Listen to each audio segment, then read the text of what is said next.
Selamat pagi, assalamualaikum warahmatullahi wabarakatuh.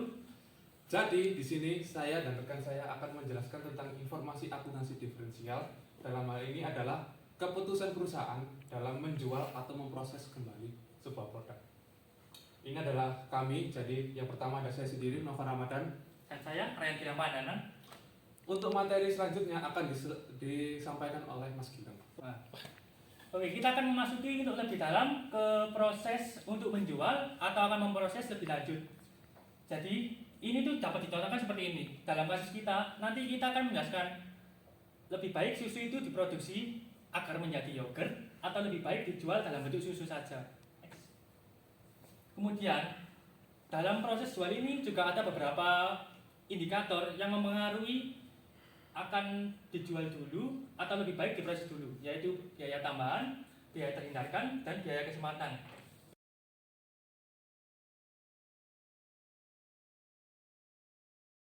Kemudian berikut ini merupakan konsep perhitungan dari sell and process father.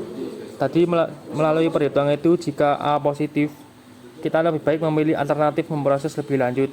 Dan kebalikannya, apabila melalui perhitungan tersebut jika A negatif, lebih baik kita jangan memilih alternatif untuk memproses lebih lanjut karena akan mengalami kerugian yang lebih banyak.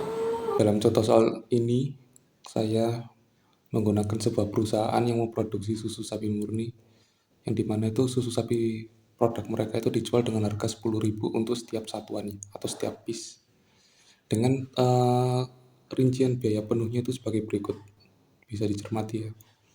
Dan ditemukan bahwa total biaya penuh dari setiap satuan produk tersebut itu ditemukan senilai Rp6.300 atau ketika digunakan satuan sebanyak 10.000 satuan itu ada di angka 63 juta rupiah, dan laba bersih yang dihasilkan pada produk tersebut itu senilai 37 juta, yang dimana itu dihasilkan dari 100 juta yang total penjualan dari setiap 10.000 produk susu sapi murni dikurangi dengan biaya setiap 10.000-nya itu di 63 juta, sehingga labanya itu laba untuk produk susu murni itu pada saat ini adalah 37 juta rupiah. Kemudian pada satu kasus ternyata di pasaran tersebut itu ada produk yogurt yang harganya itu 15.000.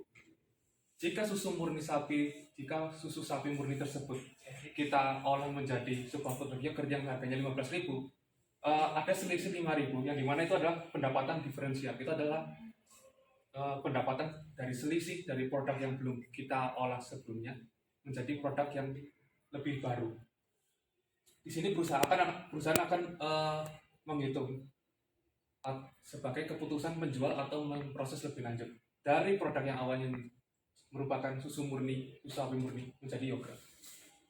Karena pemrosesan dari susu murni menjadi yogurt itu tidak terlalu rumit, maka perusahaan tidak memerlukan investasi mesin atau equipment yang berlebihan.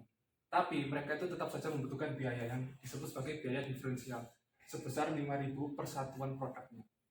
Kemudian untuk proses perhitungan seperti kondisi-kondisi yang telah saya sebutkan sebelumnya, di sini diketahui bahwa pendapatan diferensial yang kita cari melalui selisih antara produk yogurt dengan produk susu murni, kemudian dikalikan dengan satuan yang telah ditetapkan, yaitu 10.000 piece, yang dimana itu harga yogurt di pasaran itu sebesar Rp15.000, sedangkan harga untuk susu murninya itu ada di angka Rp10.000.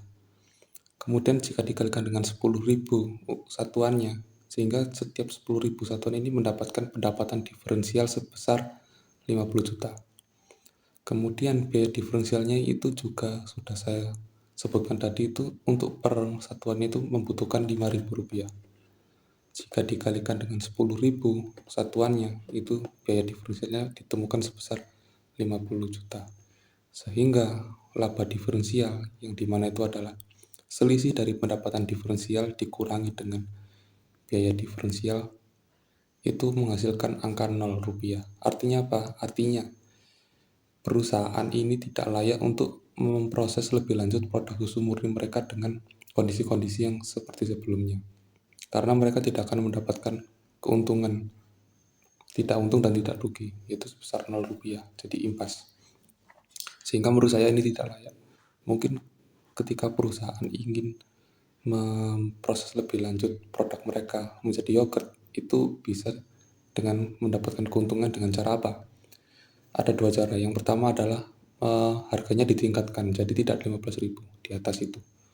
Sehingga labanya nanti pasti akan bertambah, pasti akan positif.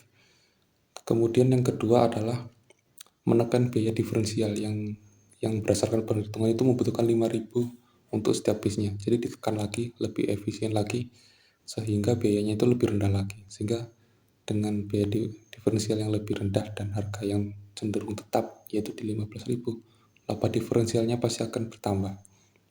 Seperti itu. Tapi kedua hal tersebut tentu pasti ada risikonya masing-masing.